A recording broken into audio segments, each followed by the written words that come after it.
পুষ্পা 2 এর বিপুল সফলতার পাশাপাশি আল্লু অর্জুনের জন্য বয়ে নিয়ে এসেছে কিছু বিড়ম্বনাও। খবর অনুযায়ী অভিনেতা সম্প্রতি কিছু আইনি জটিলতায় জড়িয়ে পড়েন, যার ফলে একসময় তাকে জেলে যেতে হয়েছিল। তবে পরিস্থিতি এখানেই থেমে না। বর্তমানে শোনা যাচ্ছে ফের তিনি পুলিশের নজরে আছেন এবং তার বিরুদ্ধে নতুন কিছু অভিযোগ উঠেছে।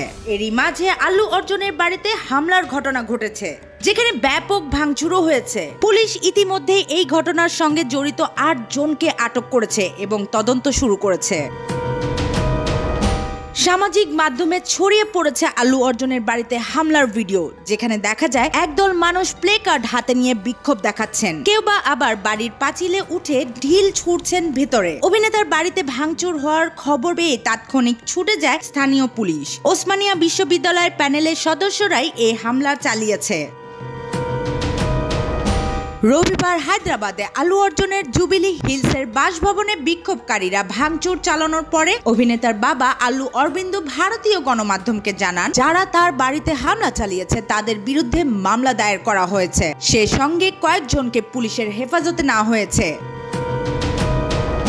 বাড়িতে হামলার সময় তড়িঘড়ি করে পরিবারের 2 সদস্যের সঙ্গে সন্তানদের নিরাপদ আশ্রয়ে পাঠিয়ে দিয়েছিলেন আল্লু। সে ভিডিও ইতিমধ্যে ভাইরাল। দেখা যায় আল্লুর কন্যা আরহা একরাশ চিন্তা নিয়ে গাড়িতে চুপটি করে বসে রয়েছেন। 2 সন্তানকে বাবা মার কাছে পাঠিয়ে দিয়েছেন আল্লু অর্জুন।